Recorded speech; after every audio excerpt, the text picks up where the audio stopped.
And now for the radio program that has rated tops in popularity for a longer period of time than any other West Coast program. The mystery program that is unique among all mystery programs. And I'll tell you why. It's because you know who's guilty. You see his every move. You know his complete plans, even his innermost thoughts. Yet the final curtain always brings a startling surprise. In the Signal Oil program, The Whistler.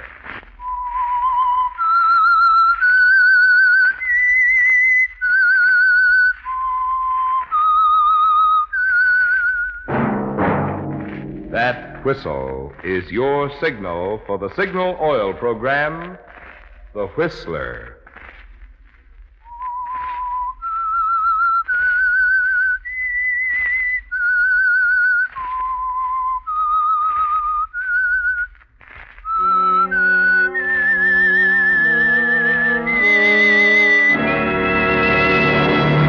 I am the Whistler, and I know many things, for I walk by night. I know many strange tales hidden in the hearts of men and women who have stepped into the shadows. Yes, I know the nameless terrors of which they dare not speak. Yes, friends, it's The Whistler for the tops in entertainment. And for the tops in gasoline quality, it's Signal.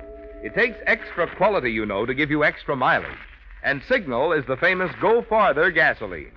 So look for the Signal circle sign in yellow and black that identifies friendly independent signal stations from Canada to Mexico. And now the Whistler's strange story. Bright Future.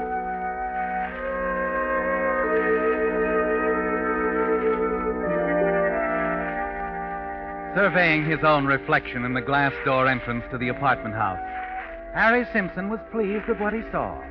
He flicked an imaginary speck from his lapel, straightened his bow tie, tugged lightly at the snap brim of his hat. Then, slapping the folded newspaper against his leg, he entered the building. Yes, Harry Simpson had a feeling that things were beginning to break his way at last. A feeling fortified by the $137 won at last night's poker game. Nothing could stop Harry Simpson today, not even the nationwide problem of a housing shortage.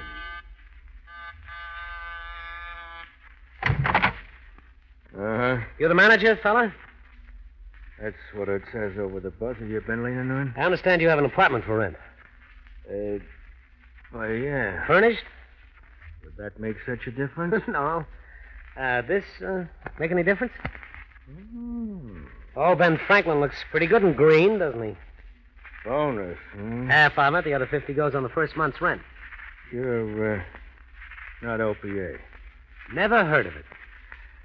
Well, I guess you got yourself an apartment, mister. One thing, though. Still a couple of boxes of stuff in the place. Belong to the last tenant. Supposed to send him to his wife in Kansas City. On something else, I think you ought to know the only reason we got a vacant apartment Is that the last tenant, Frank Calder, was killed in a chemical fire last night. I know. That's how I got the address. I looked it up in the obituaries. The death notice. Kind of slick, mister. Yeah, you gotta use your head if you want to find a place to live these days, fella. Yes, sir. You gotta use the noodle.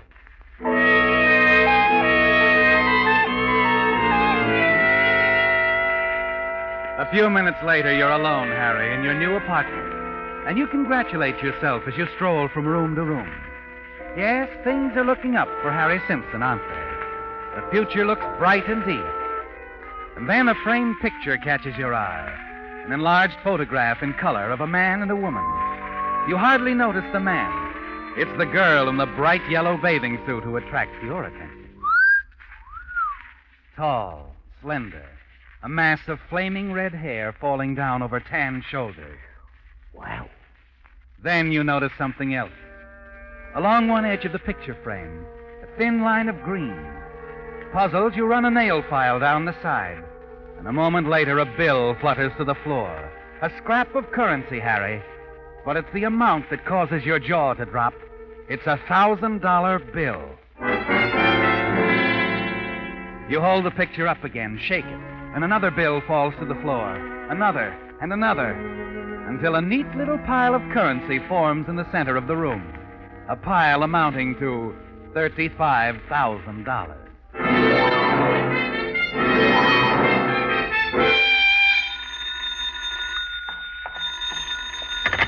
Hello? Hello, this is Boyle speaking, Mr. Coulter. Boyle Investigations. Who? Joe Boyle. Look, you called me a couple of weeks ago. You asked me to check on a guy named Jameson, upstate in Denton, remember? Oh, Jameson. Yeah. Say, this is Mr. Coulter, isn't it? Coulter. Oh, Frank is not here right now. Oh, not there, huh? Well, it's too bad. I ran across something I thought might interest him. It's about Jameson. Look, I'm a good friend of Frank's. Could you give me the message? Yeah, I guess so. Well, you see, I came down from Denton this morning. I was going to do the town for a few days. You know, bright lights, dancing girls. It does a fella good to get away once in a while. Yeah, that's right. So I'm walking down the street when I spot this guy Jameson right here in town. You tell Cola that, huh? And tell him I'll keep my eye on Jameson, just in case. All right. I'll tell him. And look, in case Mr. Cola wants to reach me, I better give you my address. I'm at the Prentice Hotel, pal. It's in the book. Say, what did you say your name was? I didn't, Joe. Goodbye.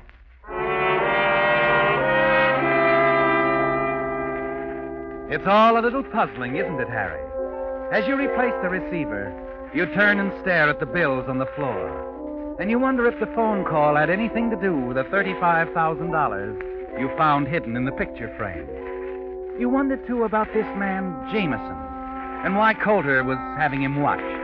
Quickly, you cross the room, scoop up the bills. You can run for it now, or you can sit tight and wait. Yes, wait. That's it, isn't it, Harry? Perhaps there's more where this came from.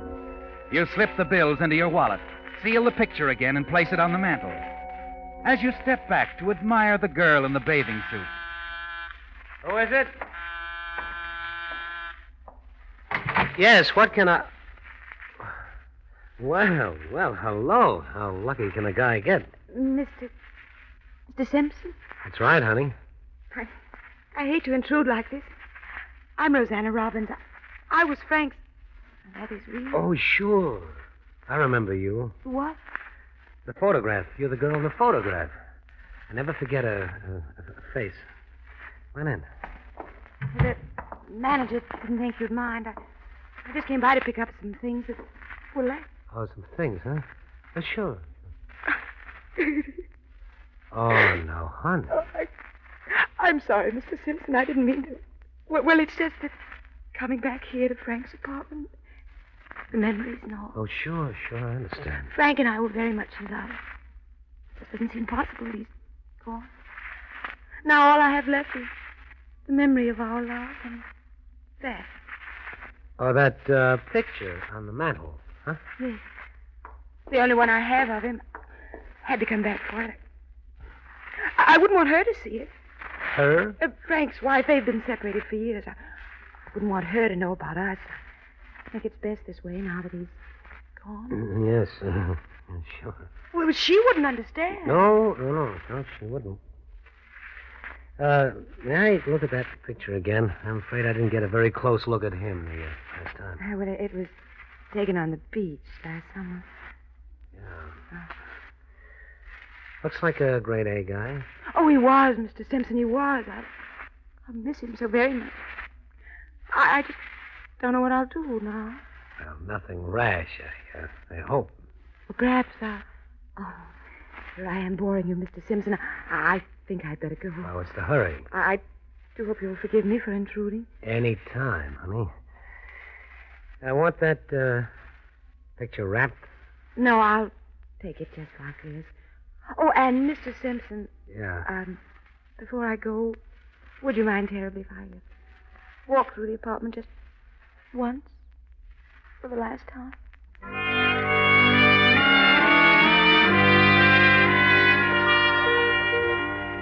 You watch her as she strolls around the apartment, stopping now and then to dab the corner of her eye with a handkerchief.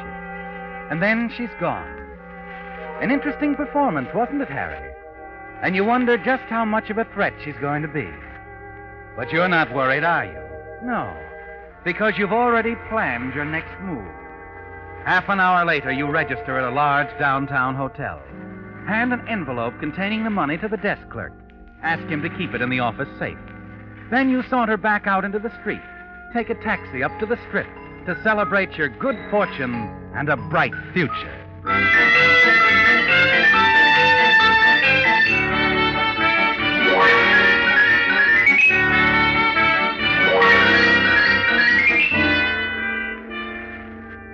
It's almost 4 a.m. when you decide to return. You can pick up the money at the hotel tomorrow.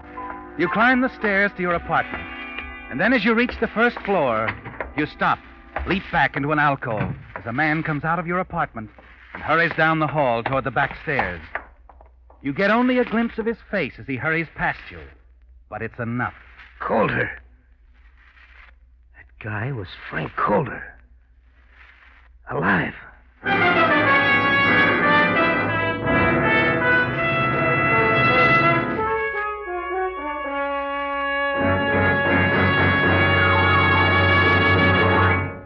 With the prologue of Bright Future, the Signal Oil Company brings you another strange story by The Whistler. Inasmuch as what I want to talk with you about now is completely free, you might think that Signal wouldn't want me to take valuable radio time for it. But even when Signal Oil Company gives away something, such as their new road maps, they insist that it be the very finest obtainable. For you radio fans, for instance, Signal road maps contain a radio log which shows where you can tune in your favorite network programs while you're traveling. In addition, each Signal road map contains a mileage chart, plus a guide to interesting places to visit. And while the maps themselves are large size for easy reading, they're accordion folded for convenient handling. So whether it's the tops in gasoline, lubricants, and automotive accessories that you're looking for, or just a free road map, remember this.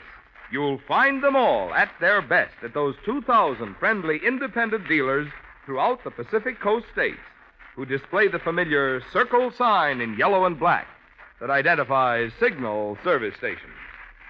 And now back to the Whistler.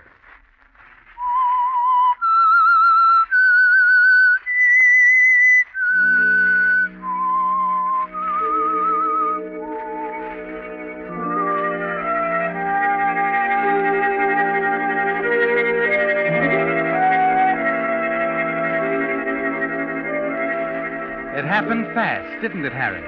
One swift, sudden moment of recognition, and you discover a startling truth. That Frank Calder, the man whose obituary in the newspaper led you to finding an apartment, is actually alive. You're a little stunned by the sudden turn of events, aren't you?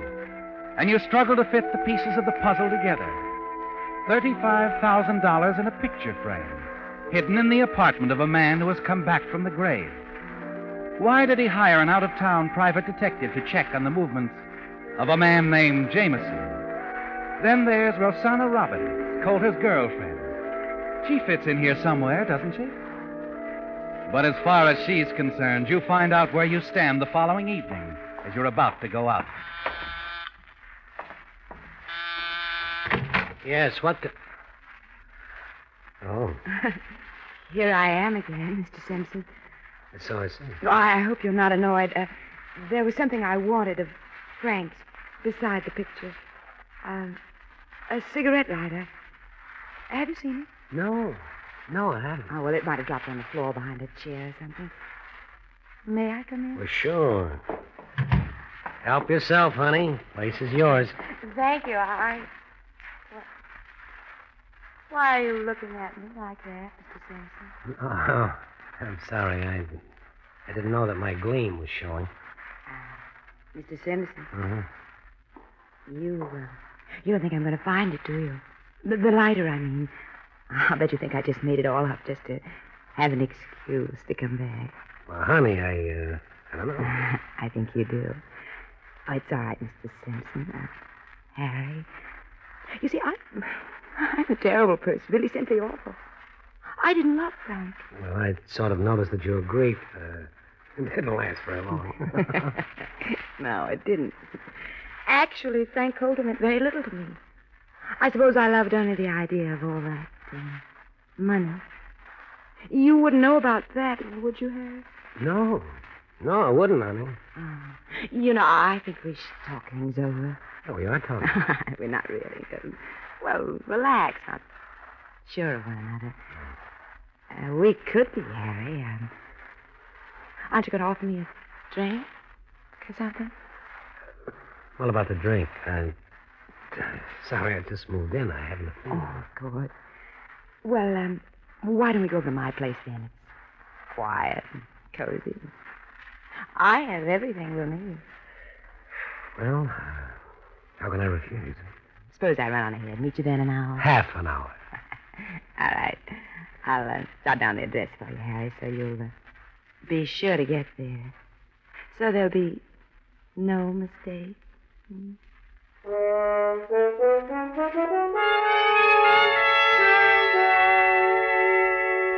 A few minutes after she's gone, you hurry down the corridor. As you reach the head of the stairs, you hear someone dialing the telephone down in the lobby. Slowly, you ease down the stairs, and then you hear Rosanna's voice. Hello? This is Miss Robbins. I'd like to speak with Mr. Jameson. Don Jameson. What? Oh, yes, I'm certain he's registered there. Yes? Oh, I see. No, I'll try again later. You're certain you can't be mistaken. You heard the name clearly enough, didn't you, Harry? Jameson. Coulter's ex-girlfriend phoned Don Jameson. The man Coulter was having watched by Detective Boyle. A few minutes later, after you hear the front door slam, you hurry to the phone book, find the address of the hotel where Boyle is staying. And half an hour later, you're facing him across his cramped hotel room. You see, Frank had to go out of town, Mr. Boyle. Joe. But he's still interested in this fellow Jameson. I had a hunch he would be. Yes, sir, always follow my hunches. A fellow in my line has to keep on his toes, you know. Oh, sure. Frank told me he did a nice job for him. A very sweet job. Well, all part of the racket, you know. Nothing to it, really. From my experience, nothing to it. This guy, Jameson, you've been tailing. Yeah. You know, Frank was wondering about a girl. Tall? Redhead? Yeah. Name's Rosanna Robbins. Oh, yeah. That doll would make a woman hater tear up his union card. Yeah. Has she been up there to see Jameson? Oh, lots of times. What is this Jameson like? A pretty ordinary citizen, good reputation, fairly well known around. He's even buying a house. Oh, you think he intends to marry the Robbins girl? Well, I'd say they had a very genuine interest in each other. You know what I mean, pal? Oh, yeah. Sure. See, tell me something, will you? This Coulter, he got sort of a yen for this dish, too, huh? That's why he was tailing Jameson? Oh, yeah. It's sort of a jealousy thing. I had a hunch that was it. Every time. I remember a case I had last summer. A fellow named Jeff Bellamy. Oh, yeah. He's the local druggist up at Denton. Well, he got mixed up with a lady sax player from You know, Chicago. I'm awfully sorry to break this up, fella. Oh, you have to go. Oh, huh? yeah. Well, look, I'm meeting a little doll downstairs in just a little while, you see, and I thought, well, she might have a friend. Oh, no, thanks. No, I got something on tap for tonight.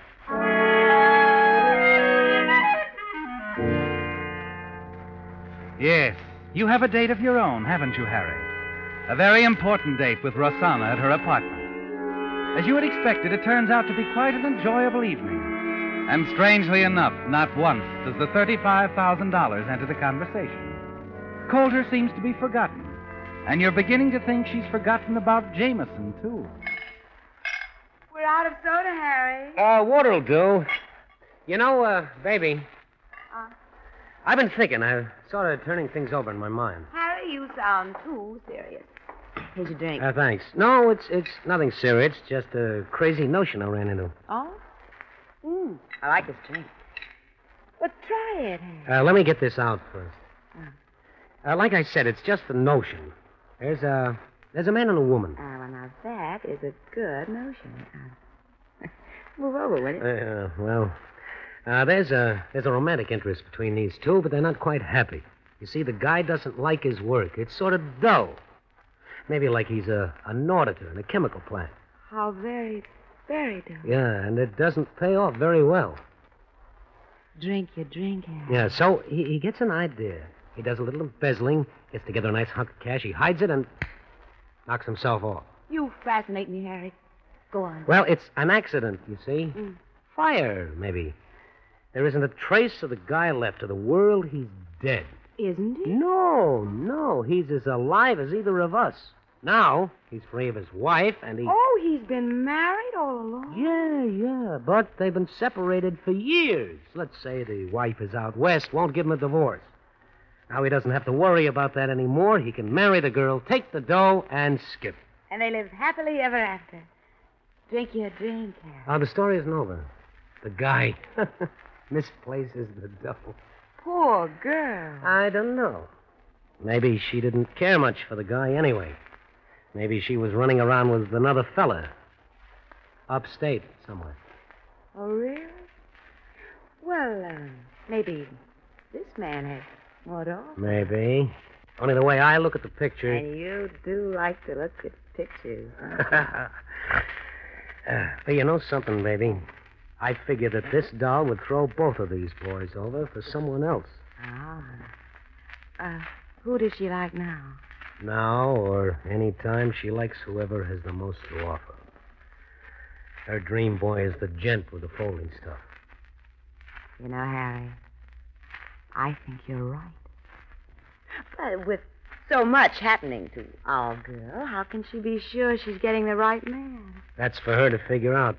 But she's smart enough. After she has time to think it over, it'll come to her. Good night, baby. I got to shove. Not so soon, Harry. Why, Harry. Yeah, that's only a sample. Now, give me a call when you make up your mind. You know the number. All right, Harry. Oh, Rosanna, Yeah? that last drink of mine. You better pour it down the sink. You might take it by mistake. I wouldn't want that to happen. You've figured it all out, haven't you, Harry? The picture that was once vague in your mind has now been brought into focus. The pieces of the puzzle are falling into place, and the waiting game is over. It's time for action now, and you're not worried about Rosanna anymore. You're sure you know what the next move is going to be. And later that night in your apartment, you're ready for it. As the door buzzer rings and you open the door. Hello, Frank. That is the name, isn't it? Frank Calder? Mind if I come in, friend? No. Come ahead. I've been expecting you. Yeah? Look, Simpson, I don't know what you're trying to pull, but it breaks down right here, understand? Oh, you came for the dough, huh? Rosanna is wonderful, isn't she? I figured... We can skip Rosanna. No, Calder. One of us will be a big man when we get through talking, but not quite big enough to skip Rosanna. She goes along with the deal. Winner take all. She doesn't really care who wins, either. Have it all figured out, huh? Including the fact that you probably brought a gun along. Don't try that, pal. I'm not just keeping my hand warm. Looks like you've got me. So what happens now? Oh, you don't know? For a guy with a big fat imagination, you disappoint me, Calder. So I'll tell you what happens. You left yourself wide open, pal, the way you destroyed yourself in that fire. What do you mean? You're dead, Calder. You haven't any identity at all. Who's gonna miss you? Hey, now, wait a minute. Makes it all very easy for me and Rosanna. I'm gonna kill you, Frankie. I'm gonna take you out of town somewhere and shoot you and get rid of the body. And I repeat, who's gonna miss you? Now, look, Simpson. Can't we make a deal? A deal? What do I look like, the leader of the bowl haircut crowd? I'm sorry, I'll take baby and the 35 grand. Come on, Cola, let's go.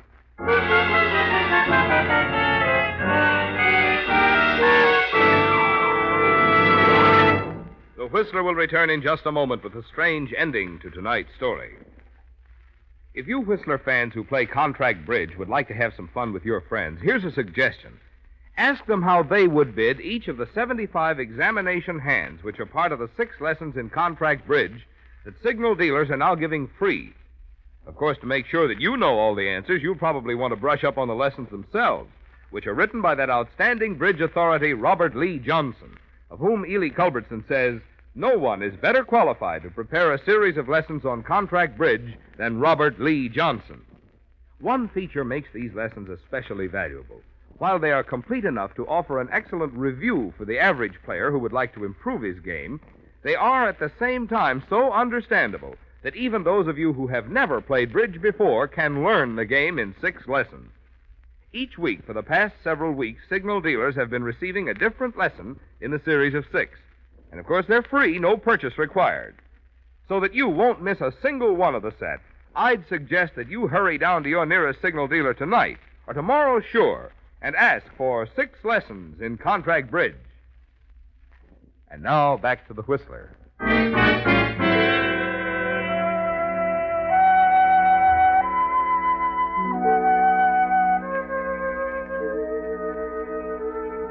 It doesn't take long, does it, Harry? You watch Coulter's body sink slowly in the mire of a swamp at the outskirts of town. You drop the gun you used in after him. Hurry back to your car for the drive to your apartment. A few hours later, going up the stairs, the whole thing runs through your mind again. Finding the apartment through the obituaries, the money, Rosanna, her devotion to men with money. She'll be yours now, won't she, Harry? Because you have the money and you're in the clear. Coulter is gone, a victim of his own plan, and no one will be searching for a dead man. You're smiling as you open the door and let yourself in. Hello, Harry. How are you, baby? I've been waiting for one of you to come back. I'm glad it's you, Harry. Yeah. You'd have probably said the same thing to Coulter if he'd have come back. Well, he isn't coming back. Oh, poor Frank. Look, baby, we're going to have to take off. This town isn't for us anymore. So? So, most important, what about Jameson? Jameson? You expecting someone? Relax, baby. I'll take care of it. Hiya, pal. Boyle. That's right, Joe Boyle, Boyle Investigation.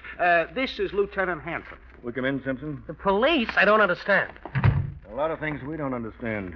Like why you let Boyle here believe that Frank Coulter was alive. Yeah, I just found out different. And another thing, about this guy I've been following. Jameson? What about him? Well, since you asked me to stay with it, I never let him out of my sight for a minute. Not for a minute. So what? Look, Lieutenant, you're not mixing me up in that part of it. Take it easy, Rosanna. Look who's giving advice. Don't you know what they're trying to tell you, sap? Frank Coulter had to be somebody after he died in that fire. He's been living a double life for over a year. That's why he hired Boyle here to see if his new identity would stick. And it has. Look, lady, I don't get that double talk about a double life. All I know is I saw Simpson shoot this guy a couple of hours ago. What guy? This guy. I've been carrying his picture around ever since I started tailing him. But that's a picture of Frank Coulter. How could I shoot Coulter? He died 4 days ago. Who's talking about Coulter? I'm talking about this guy in the picture, Don Jameson. Don Jameson? Like you asked me, pal. I've been following Jameson for you, that's all. That's how I happened to see you shoot him and toss him into the swamp. But that's Frank Coulter's picture. Doesn't make any difference what he called himself, Coulter or Jameson. They're the same guy. You killed him, so come on, let's go.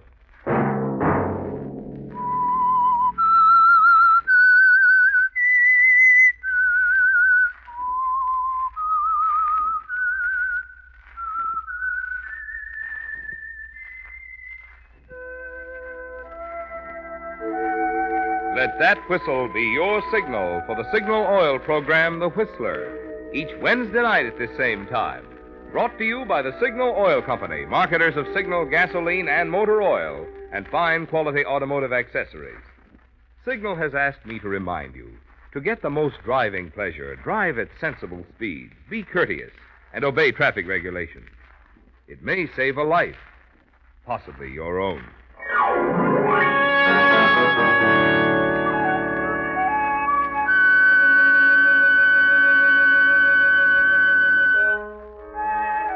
Featured in tonight's story were Frank Lovejoy and Betty Lou Gerson. The Whistler was produced and directed by George W. Allen, with story by Robert Eisenbach and Jackson Gillis, and music by Wilbur Hatch, and was transmitted to our troops overseas by the Armed Forces Radio Service. Remember, at this same time next Wednesday, another Strange Tale by The Whistler. Marvin Miller speaking. This is CBS, the Columbia Broadcasting System.